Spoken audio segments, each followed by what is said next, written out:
All right. Okay. Welcome everyone to this event. My name is Supriya, and I am the head outreach officer of BAYCSC. This is the CS+Social Good speaker series where we've invited experts in the CS industry to talk about their careers and also help you guys figure out how you can help people with computer science in general. So our speaker today is Carl Shan. I'll leave it to Jess to Hi introduce everyone, him. I'm Jess. So to give a quick bio of him, he is a graduate of Lynbrook High School, middle school, and he studied statistics at UC Berkeley and worked as a data scientist on issues involving homelessness, social services, and high school dropouts. And he also taught high school computer science for 3 years at the Nueva School in San Mateo. And right now he works as a data scientist at Link on their economic research team. So with that, we can introduce Carl, and he's going to give a really great presentation. Awesome. Thank you all for the introduction. Hey, everybody. I'm Carl, and I would love to share with you some of the things that I have prepared today. So I'm actually going to screen share because I have a few slides ready. And here, let me see if I can get that. There we go. Share. Can you all see this screen? Yes. Okay, cool. So I wanted to start off just by telling you a little bit about what you just got yourself into. For those of you who are coming for the first time on these calls, you might be like, what is this all about? What's he going to talk about? Who is this guy? And to give you a rundown, I'm going to start off with a few of introducing myself and share with you a few comments and observations that I have about computer science, as well as about kind of this idea of social good. During this time, I also want to get to know a little bit more about each of you. Like, why are you here? What you're interested in, what your backgrounds are. And then we're going to do an activity. This is one of my favorite activities to do with people. It is called the 6 Lives activity. It is a very famous activity invented by a business professor at the University of Pennsylvania, UPenn. And it's an activity designed to unearth a little bit about what you value in life. And seeing as we're talking about social impact, I think it's really important to think about what does social impact mean? And part of that comes down to what your values are. And then we'll close with about 15 minutes of Q&A. So that's what we have lined up for today. To kick it off, I want to just tell you a little bit about me so you can be like, who is this bozo that's talking? So, who is Carl? That's me. I went to Lynbrook High School, like the folks earlier had mentioned, and at Lynbrook, I was a gigantic debate nerd. I was super into debate. Is anybody on this call right now involved in or either formally or will be or currently in high school debate by any chance? Tanush? Yeah. Tanush, what do you do? Feel free to type I'm it in chat. Canada, so I do British Parliamentary. Oh, cool. You do British Parley. Yeah. Awesome. Does anyone else do debate or one of the complementary activities, each activity by any chance? If not, no problem. Maybe just me and Tanush. We got a rep. I do the debate LD. nerds. Who was that? Samuel. Sam. Okay, awesome. You do LD. Fantastic. I did LD. For those of you who are not huge debate nerds, LD stands for Lincoln Douglas. It is one of the many forms of debate. I did LD for 3 years. I also did Parley. I did POFO for my last year. I was huge in debate in terms of like my involvement. It was one of the most defining moments of my life so far, even though it happened in high school. So in addition to that, I was a wannabe poet. I'm not going to embarrass myself by telling you about the poems I tried to write and get published, but just that was something I was really interested in. I was also a little bit of a weirdo in that, I like math and stats and stuff, but I wasn't that into STEM. I was kind of into literature, writing, and philosophy. I went to UC Berkeley after high school, and I really thought I was going to be a philosophy major. That was like the #1 thing on my mind at the time. And there's a long backstory, but the short version is like, somebody was like, Carl, don't do philosophy, do math instead. And we compromised and I did stats. And I also took a philosophy class in college, and I was like, in my head, I was like, philosophy? Philosophy is the study of life's biggest questions, right? You learn about the meaning of life. And then I took a philosophy class. And you know what it was about? It was about like the meaning of the word it. What does it refer to in this paragraph? What are all the philosophical implications? I was like, wow, this is a waste of my time. This is not answering any important questions. They're quibbling, like they are arguing over these kind of trivial details. So I ended up becoming a stats major, and you'll hear me talk a little bit more about stats when I talk about my professional work. And so about that, right now I'm a data scientist at LinkedIn. And if you are not super familiar with what a data scientist does, and there are all sorts of titles out there that do what a data scientist does, but isn't particularly this. What I do is essentially research. I investigate data. I work for LinkedIn, professional social network. So I investigate data about the economy. But before I did this, I was a high school teacher at the Nueva School. This is probably, I'm not going to get anybody here, but like, does anybody on this call, have you ever gone to the Nueva School? It's in San Mateo. So I guess this is a San Mateo question. Has anybody gone there for elementary, middle, or high school? Or does anybody have friends who attend Nueva in elementary, middle, or high school? Crickets. Nobody. Okay, I will say that I have heard of Nueva, and I have seen I have seen people from Nueva at like math competitions, but I don't really know like people who are. I don't really know anyone who goes to Nueva. However, it's like I have heard it's like a really awesome school for STEM. So yeah. Nueva is also a big nerd school, so I fit in right there. A lot of debaters, a lot of STEM folks, a lot of creative stuff in the theater department and music department as well. Fantastic school. I loved teaching there. For example, I'm just going to share one very brief thing. I don't know if folks who do not live in the Bay Area have never heard of Nueva, just to give you a sense of like what Nueva was like as a school. Nueva does not believe in giving people grades. Again, Nueva does not believe in giving students grades. And there's a lot of things I could unpack about that statement. Like, what is that? What are you talking about? Like, everybody gets grades. How do you, if you don't have grades, like, how are you going to get into college? How do you, do all these things that grades are so central? And a lot more, but the short version is it just has a very different way of thinking about school than my experience. Limbrook was a very academic school.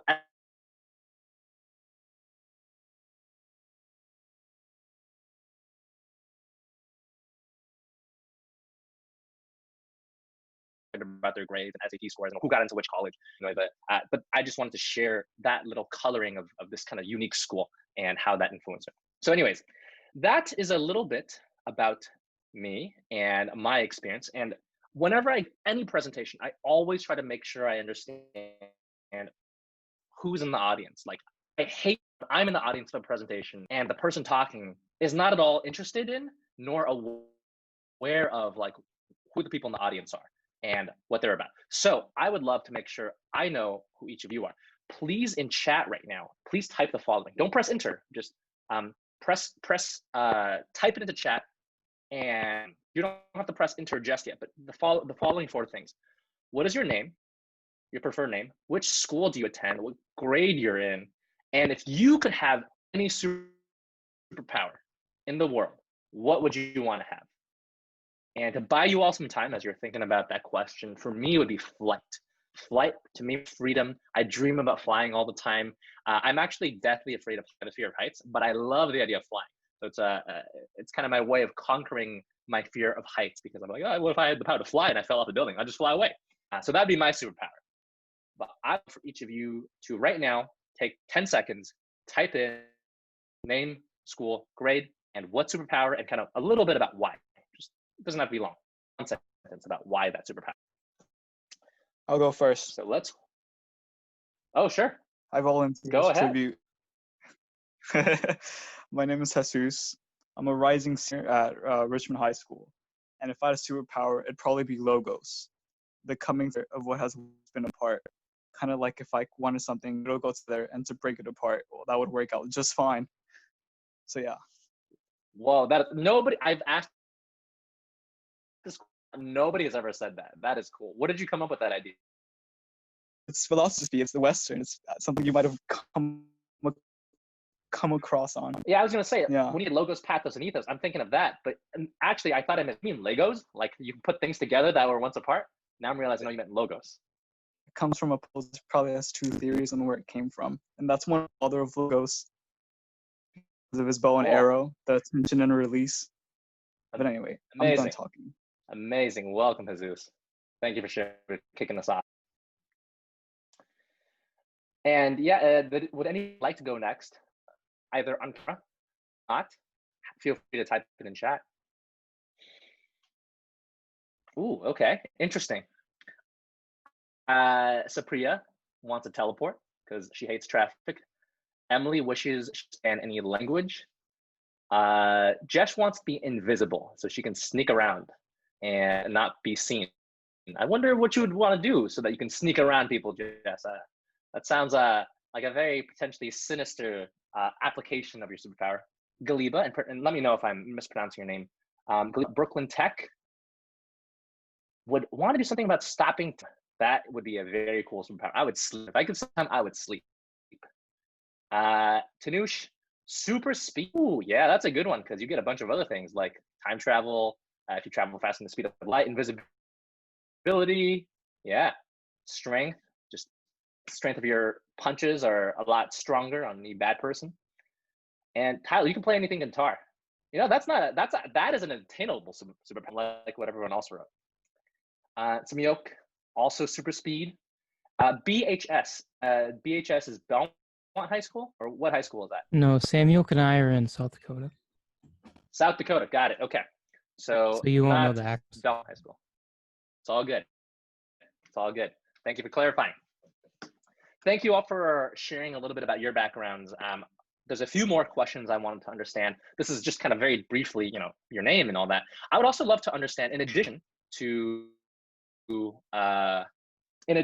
just like, you know, just your name, can you all type into what you're hoping to get out of today? Like, why did you come to this? You know, why did you sign up for this? What do you want? Besides South Dakota, which I think, you know, I'm seeing that represented quite well right now. But what are you hoping to learn today? And take a few seconds to brainstorm and then type it in chat. If anybody would like to answer, please answer, like out loud. I'm just going to read the chat.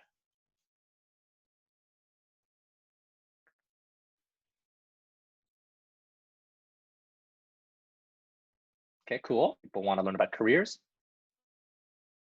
Tanush is open-minded and just like, you know what, I'll figure it out later. Some people want to do the activity that I mentioned, lives. Okay. Some people are like, you know, I'm just here because there's professional CS people here. Social impact, how to use technology. Awesome. Cool, cool. How computer science can be applied to other humanities aspects. Great. Definitely things I would love to talk about. Give a few more seconds. I don't know, not everybody has answered yet. Would love to hear everybody's answers. Yeah. Yeah. Awesome. I'm just here to have fun. Cool. Cool. Well, we will try our best to entertain you, T-Man. And computer science teacher, I want to learn more about CS because some folks mentioned CS. Awesome. Very reasonable expectations for today. Let me ask, for those of you who have some ideas about long-term future, like what are some of your long-term goals? It could be career goals. It could be like, I want to be, you know, X, Y, and Z in terms of my career. Or it can be a personal goal, like, you know, I want to do this in my lifetime. Can you all share just one or two things that relate to your long-term goals? I'll try to make sure then to touch upon relevant parts of my experience that might help inform your goals.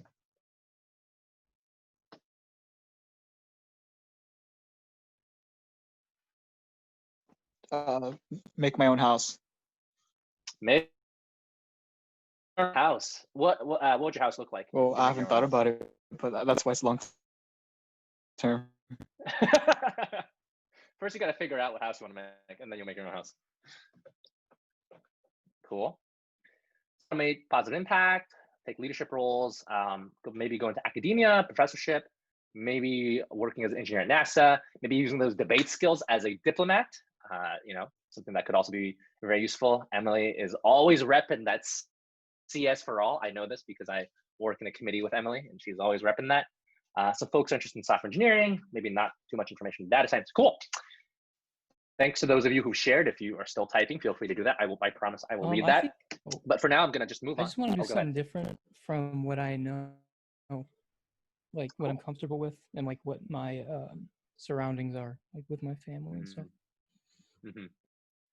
it sounds like you are looking to do something different and maybe potentially challenge yourself with something different, not just what you're comfortable with. My dad would certainly want me to challenge myself. So yeah, probably.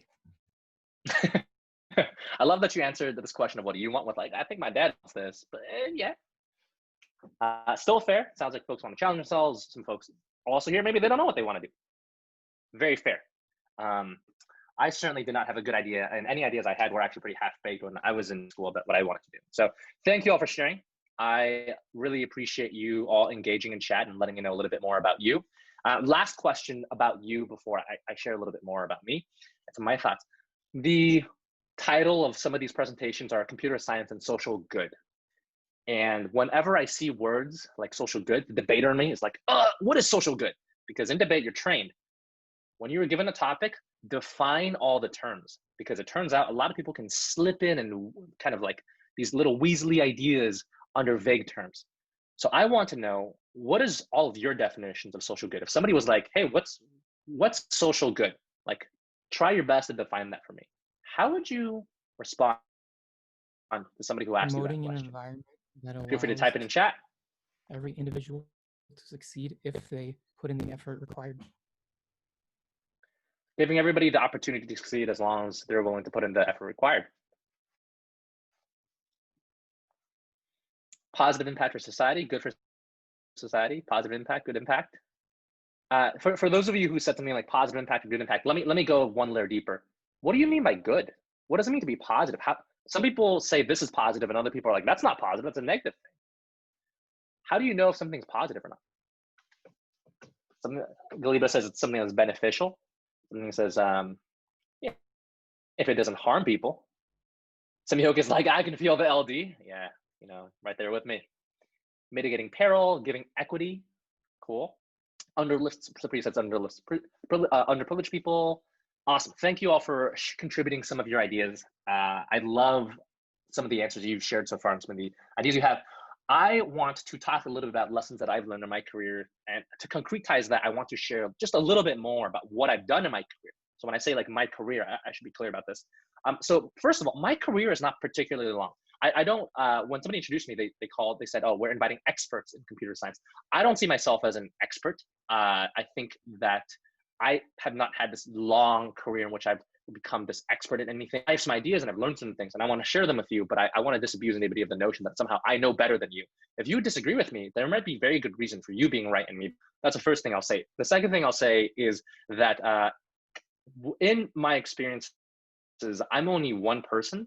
And think of what I'm about to say as the parable of the 5 blind people and the elephant, where if you don't know the parable, there's an elephant, 5 blind people touch different parts of the elephant. Some touch the ear, some touch the trunk, some touch the legs. And you go around and ask every single blind person, you're touching the elephant. What does it look like? What does it feel like? One person says, it feels like a wall because they're touching the trunk. One person, it feels like rope because they're touching the tail. Someone else says, it feels like, I don't know, a giant nose because they're touching a giant nose. Every single person in this world only gets to live one life and see a sliver of reality that they come into encounter with. I've come into encounter with my own sliver. I do not see the whole elephant. And I'm going to tell you what I've seen, but there's a lot that I haven't seen, both because I'm young, but also because even if I was like 500 years old, I still can't see it all. So keep that in mind. Nothing I say is necessarily the truth, or even representative of reality. It is simply my experience of it and my reflections upon that. So I want to caveat what I present with that knowledge and information. That being said, the reason I asked you all, like, what is good? What is social impact?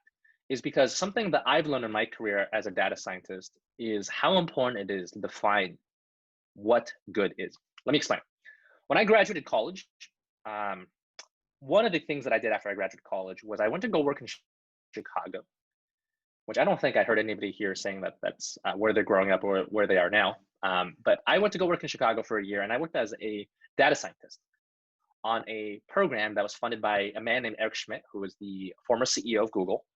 And he funded a bunch of people who have backgrounds in computer science, statistics, physics, engineering of some kind, economics, to go work for nonprofits, government agencies, NGOs, hospitals, these public sector organizations that typically could not hire folks with our backgrounds. So like if you were a great computer scientist, Google was going to offer you a lot of money, and a school district was going to offer you a tiny, but maybe the school district needed it more. And so he funded this fellowship with that idea in mind.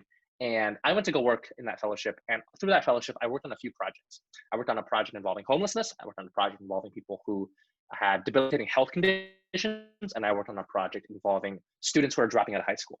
And it was our goal to use our technical backgrounds to build software or to build technologies that could help each organization dealing with their set of issues.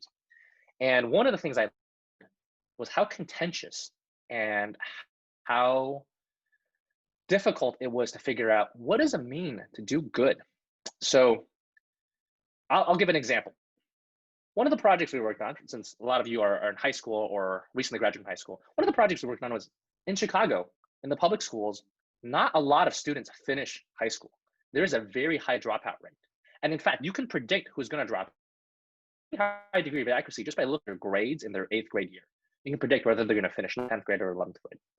And we built a sophisticated statistical model that could pretty accurately, given your 8th grade grades, given your attendance record, for how many times you've been absent, and given some information about your disciplinary track record, whether you are likely to finish high school or not. So we have this list of students who are likely to drop. Question is, what would be good for society to do with this list? And this is a place where the technical topic of stats started to intersect with almost like a politician or like a philosopher of trying to define what's good. What happened was, if we have a list of 200 students who are likely to drop out, and you don't want them to, you want them to fail, and we rank these 200 students from most likely to drop out to least likely, they're all likely, but you still rank them from most to least. Who do you go tell a school to focus on? A school doesn't have infinite resources, infinite guidance systems, infinite money. You can only pick, let's say, 10 people to put into an intervention classroom, to offer one-on-one tutoring, to offer services support, to offer financial support to. Out of that group of 200, how do you pick the 10 using your fancy statistical model to recommend and say, go to a school and say, hey, these are the 10 students we think you should focus on? And there's many different ways to do it. For example, you can say, let me find the 10 most at-risk students. These are the students who have the worst grades, the worst performance. They're at least likely to finish school. Let's help them. In many ways, they're the least likely to succeed academically. So we need to do something for them. That's one way of thinking about it. Another way of thinking about it is like, well, if you did that, let's pour out all your resources. Out of those 10, you might get a few to continue on with schooling. But is that going to be the best use of resources? Another way of constructing the problem is to say, well, what if we went to the other end of this kind of probability distribution, the folks who are still likely to drop out from school, but less likely? We got 10 students from that other end. Now, if you put them in an intervention program, in a special classroom with a special teacher, maybe all 10 finish high school, and they wouldn't have necessarily done so before. Isn't that a better use of resources?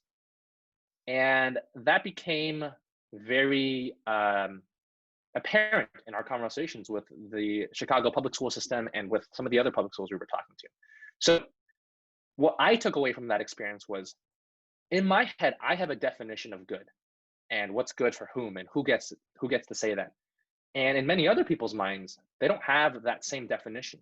Without agreeing on what it means to be good, it doesn't matter if you have the best intentions. The person you're working with has the best intentions. Oftentimes come into conflict and not getting. So that is the one big lesson that I've learned in my experience, kind of trying to use technology to build socially impactful programs.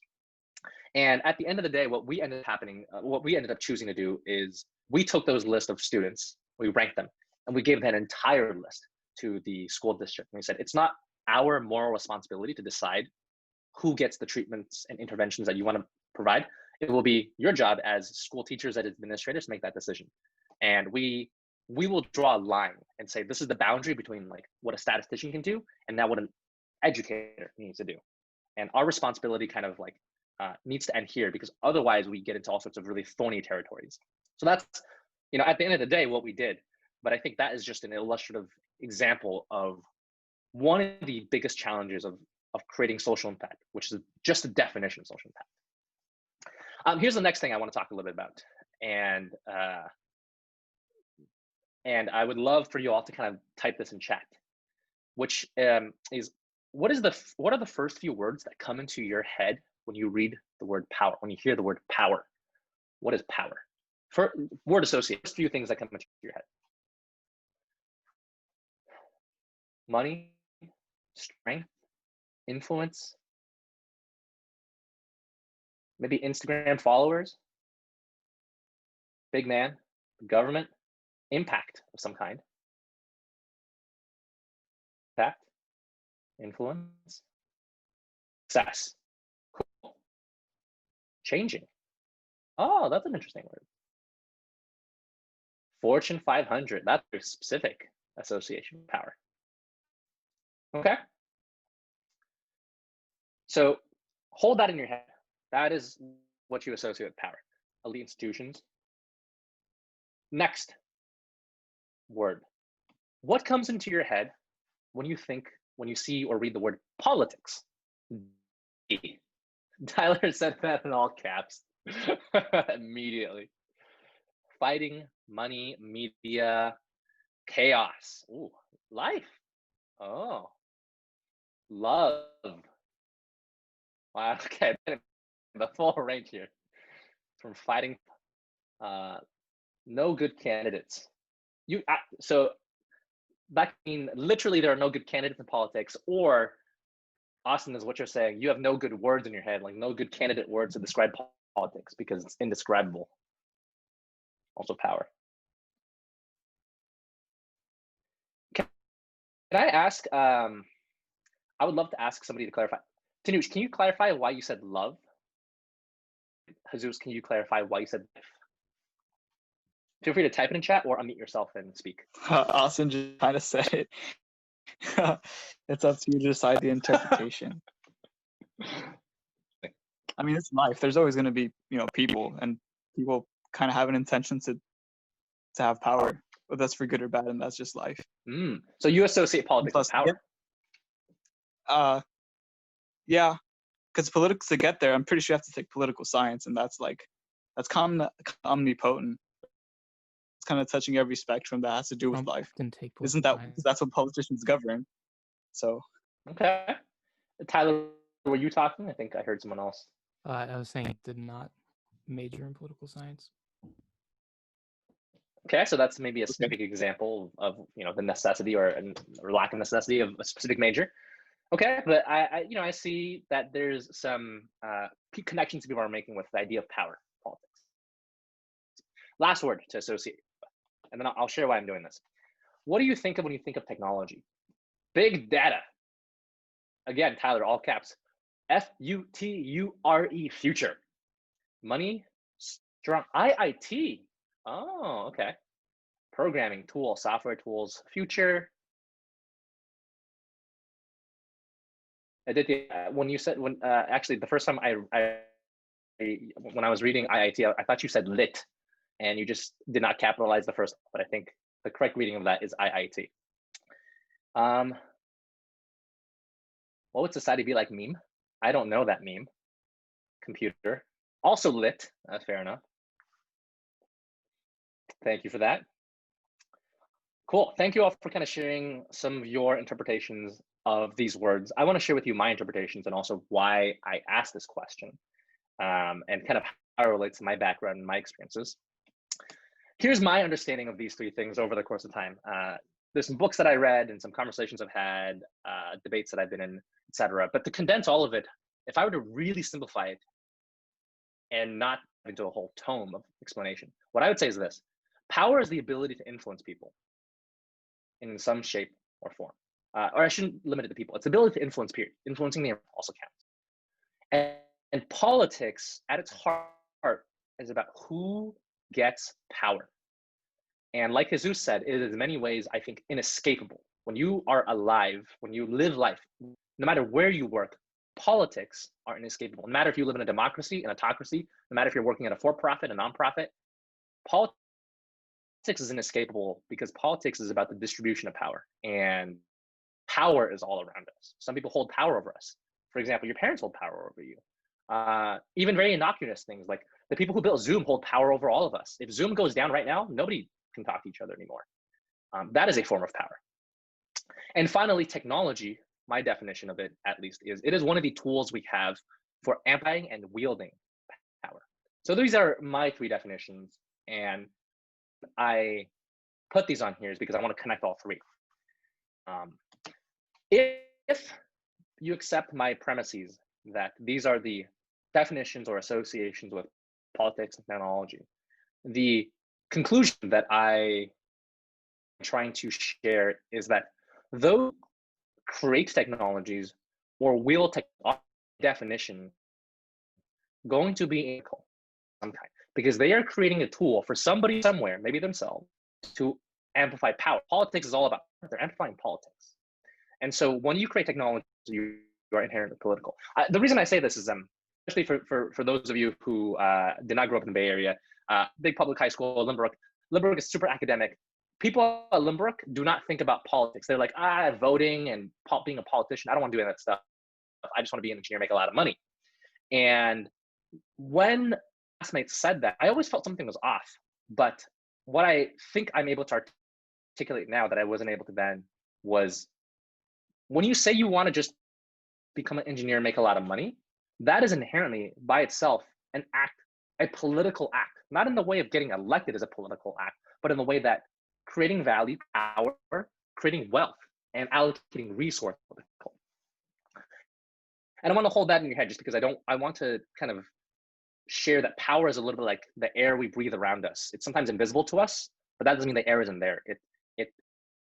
It can be easily ignored, and we can claim we have all these altruistic or non-political motives, when in fact, under a greater scrutiny, you can find actually deep political motives.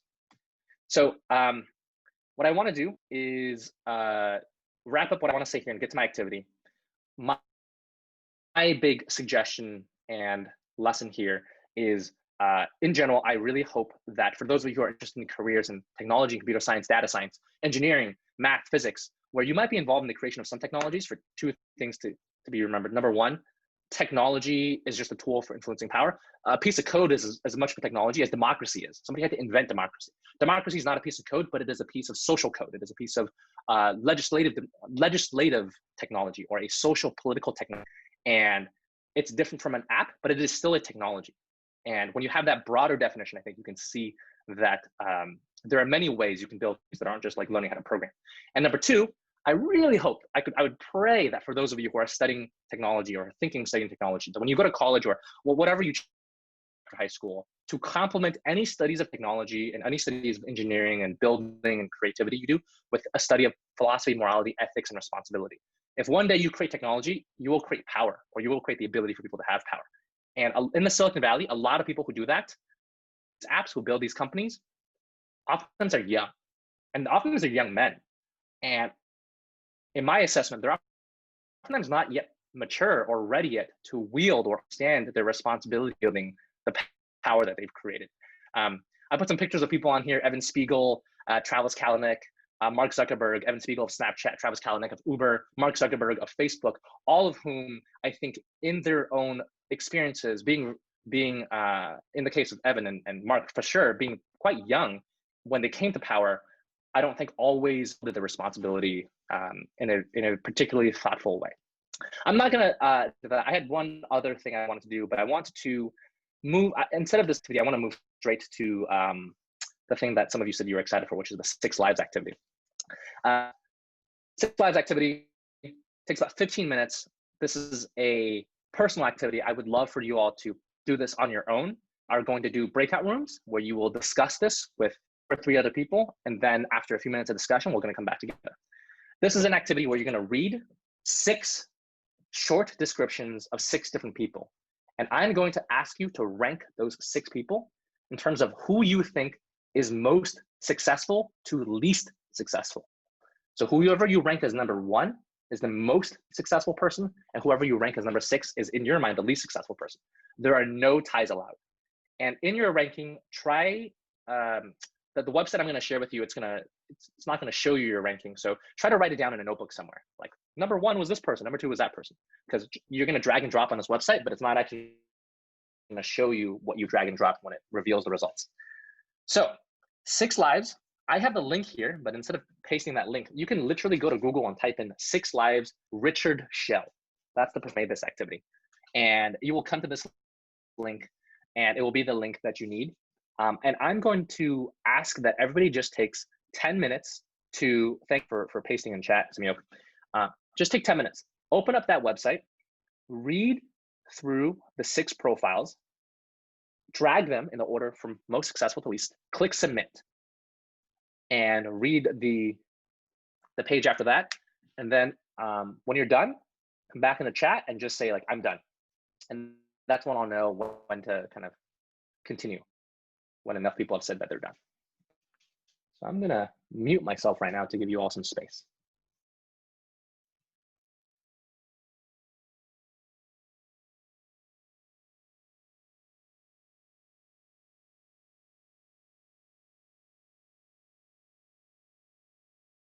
I am back. So what I was just trying to say was, can everybody type in the chat the job title of the person who was ranked #1 for you, like what that person's job title was. I would love for everybody to see who you ranked, who each other ranked as #1. Okay, so I'm just gonna tally these up. Teacher. For like most successful? Yes, most successful. So let's do teacher, stonemason, tennis,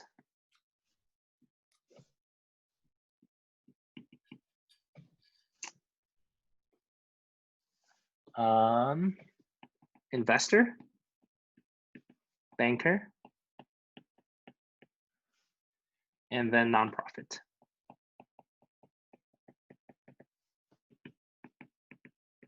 Let's see. So how many teachers? 1, 2, 3 teachers. We got 3 teachers. 3 teachers. How many stonemasons?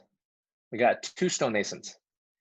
Tennis pro, we had just 1. Oh, that's surprising. Typically more than 1. What about investor? 1, 2. 1, 2. I only see 2. Tanush, that's the person you rank as #1, right? Investor. Okay, so 2. Banker is 0, and nonprofit executive is 2 as well. It looks like 2. Jesus, apparently the tennis player might have been a murderer. That was not part of the prompt, and that is a creative interpretation on your end. And hopefully no definition of success. That was our chat for like 5 minutes. Supriya, tell me. Well, that's one way to interpret this like prompt. Sorry, Okay. that was not the most productive way to do the conversation, but. I see. And the banker, of course, committed a financial fraud and probably caused the 2008 recession. So that's why not #1. But okay, what about who you ranked as #6? Type in the chat who you ranked as #6. I'm going to do the same tally.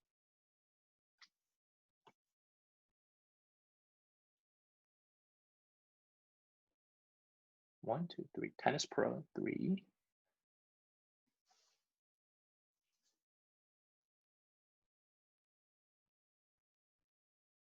Stonemason. So we see 2 teachers, and 1 stonemason. How many tennis? 1, 2, 3 tennis. Investors, we have 1 investor. Banker, I'm surprised that banker was not #1, but also nobody put bankers last. Doesn't look like it, at least. And nonprofit 3. Is that right? 3? Yeah. Okay. That's pretty fascinating. That banker was not nobody's first nor nobody's last. So it was kind of a meh for everybody. Thank you all for kind of doing this activity. We actually have a pretty, with a small group, we actually have a pretty even distribution, which speaks to different qualities that folks have valued. I just want to ask a quick question. For somebody who put the nonprofit executive as #1, can you share why you put them as #1? We don't have time to go through all 6 of these, so I'm just going to pick one job title to drill in on. Whoever put nonprofit as #1, can you share that? In chat, or you can unmute yourself. I did, but now I don't want to, because in my chat they also said that he's forcing his family to move. And that might have an impact if they themselves have that much influence in other people, Fair. and it might not go well for them, and it might go south. And that Okay. because he also said that you can also teach morals, didactic compassion in America than forcing your kids in Africa to go there or something. And that's kind of So important. that's Yeah. Well, okay. Fair. but that Go ahead. seems more like a like whether or not they're good people judgment rather than a whether or not they're successful judgment. Because Are He's good people successful. successful, eggs? Samuel? I mean, they're Very successful, but not a good person. And you know, Yeah. people are making similar points. So just to clarify, just to make sure I understand what you're saying. So Austin, you're saying your definition of success does not necessitate that you are a good person. Yes, it does not necessitate. That being the key word. Does anybody have a definition of success that necessitates that they're also a good person? Like someone else who hasn't spoken yet. Does anybody wonder why, for their definition of success, it necessitates that you are a good person?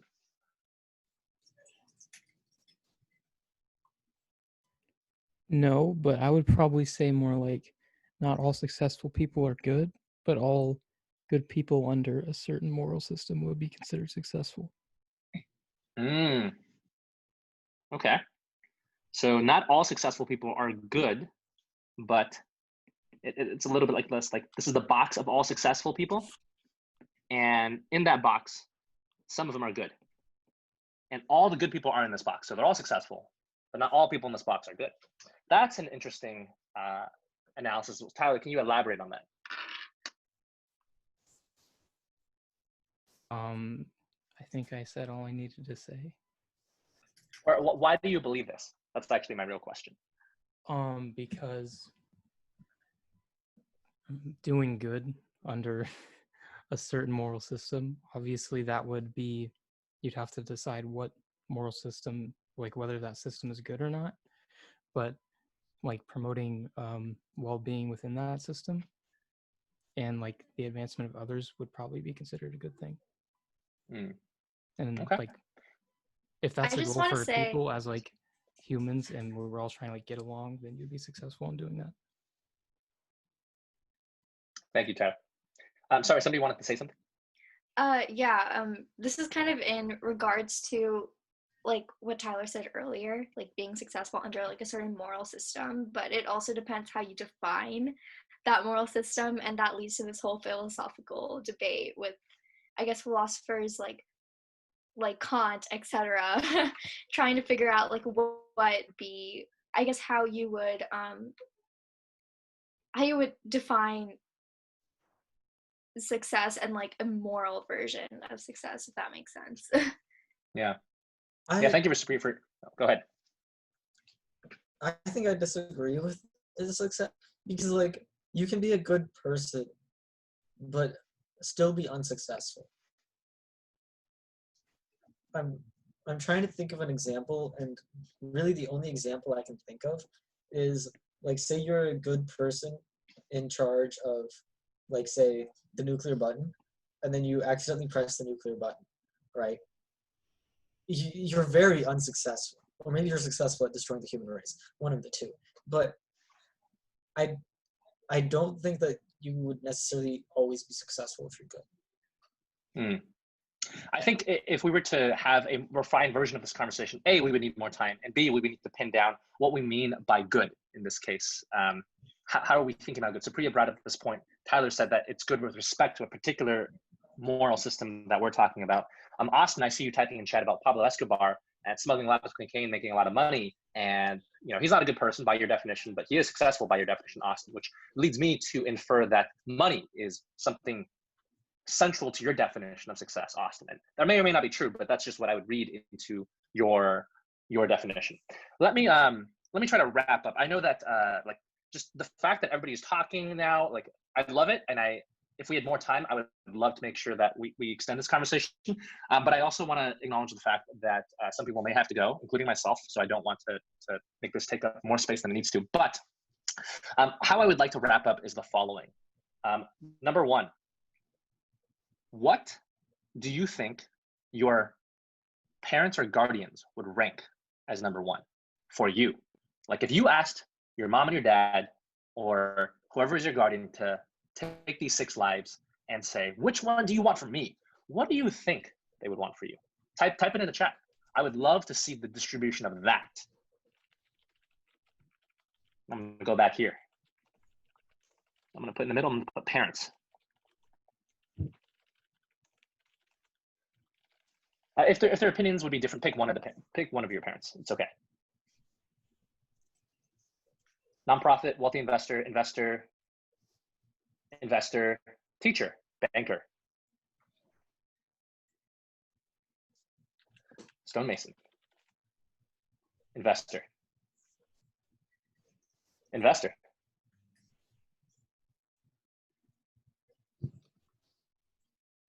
Pablo Escobar. Okay. So, next question.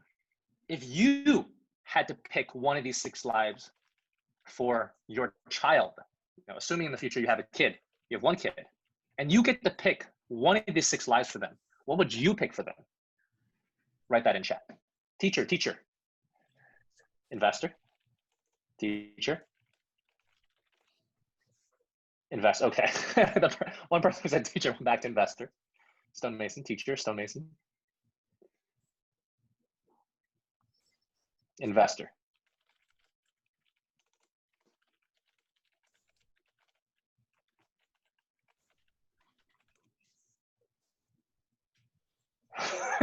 You can be a teacher when you're rich. Yes, that's one philosophy. My parents actually said the same thing to me when I told them I was going to become a teacher. We can definitely talk about that. Let me kind of try to wrap this up, not with like a conclusive interpretation of everything, but rather a set of questions to ponder, because I think that's the real goal of this sort of workshop. Each of you ranked your number 1 and number 6. However, in asking the question, what do you think your parents would want for you, as well as what you would want for your own kid, it seems like a different distribution emerged. There was a much larger concentration of, I think my parents would want me to be an investor. That's something I noticed. As well as a larger number of people who put teacher or stonemason as what they would want for their kids. Why do you think this discrepancy exists between you and your parents, and then also you and your kid? That's the first question. The second question is, in doing this activity and hearing other people argue or talk about what they rank as number 1 and number 6, sometimes maybe contradicting your own rankings, was there anything interesting that you gleaned from that conversation? Anything you learned, anything you observed, anything you noticed, or any insights you extracted?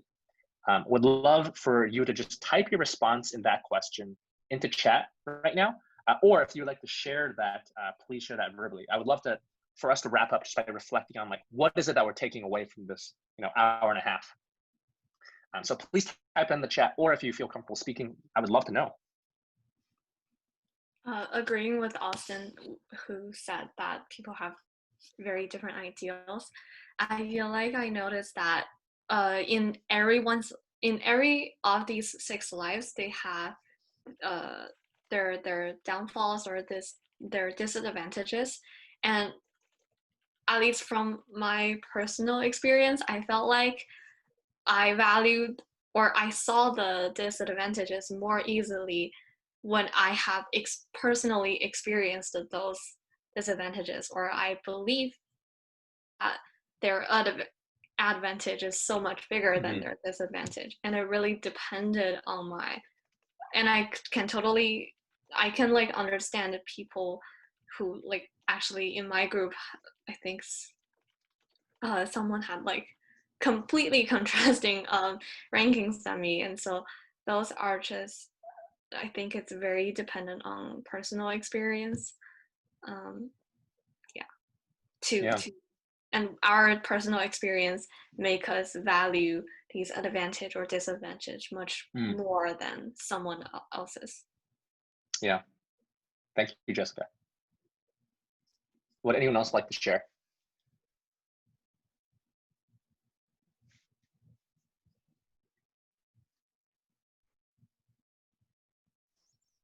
Jesus has a great suggestion. Maybe to future meetings, we should invite a monk of some kind and have them talk about social impact and using computer science, possibly. Jess says, a lot of definitions of success have to do with people's upbringings and the environment they grew up in. I think Austin made a similar point too in chat. And for some, it's money, or it's title focused, or it's power and influence. While others, it's about whether you feel happy, or family, or social impact. Very true. So to wrap this all up, this activity for people who do it, I'm just going to make a few comments. Number one, this activity, people who do it, leave some people with a much clearer impression of success. They do this activity and they're like, duh, I really value this. And now I feel like I've articulated why, or I've debated with somebody who doesn't, and I've refined my own position by debating with them. That's some people. For others, it leaves them with a much more murky definition of success. They do this activity and they're either like, I don't know how to rank these people. They're all like unsuccessful, or they're all successful. Or they do it and they're like, oh, I can see arguments for each of them. I don't feel compelled by any one of them. I feel swayed. Both of those outcomes are good outcomes. If you feel more self-aware about your own values, or more aware of your lack of confidence in your own values, both are good outcomes to have through this activity that hopefully will elevate your personal insight about your own journey. And last thing I'll say is just as an anecdote, when the professor who came up with this activity, he's a business school professor at the University of Pennsylvania's Wharton School, a very famous, prestigious finance school full of bankers and CEOs in the United States. When he does this activity, he says one of the most surprising things is that out of this room of CEOs, executives, one of the most common personalities that gets ranked by this group when they're in his business class is actually stonemason, despite the fact that none of them are particularly, none of them are stonemasons or have lives necessarily like the stonemason. And he has some commentary about why he thinks that's the case and what he thinks about that, which I actually encourage you to read. If you did the activity and you click submit, you will be brought to another page where you can read a little bit of his reflections on that question, as well as his explanation of what every single one of these 6 lives was supposed to represent. With that said, I hope this activity was interesting, was insightful, sparked debate or curiosity or introspection for many of you. If not, leave me a bad review on Yelp or something. And with that, I will hand it back over to the folks who organized this event. Thank you all for having me. I hope you all enjoyed this. I know we didn't get time for Q&A, so I would be happy to share my email, so folks who wanted to get in touch with email can do so. But otherwise, I hope you continue, thinking about this. I hope you give this to other people, and I hope this is a valuable, exercise and activity to do. Yep. Thank you so much, Carl, for your very informative and inspirational talk today. And thank you everyone here for coming. Once again, we are the Bay Area Youth Computer Science Council. We hosted this event, and if you're interested in our work, future events, or joining us, you can go to our website and follow us on our social media handles, which will be posted in the chat. Our next speaker event is with David Lee on the 30th of this month. So if you're interested, we would love it if you could sign up using the Eventbrite link that will also be in the chat. Once again, thank you everyone for coming to this event, and we hope to see you soon. And please stay tuned for updates from us. And also, you will notice that there is a poll in progress right now. All right, everyone. I put all the information in the chat in case you guys want to check us out on Instagram, Twitter, or sign up for our next event, which will be on July 30th.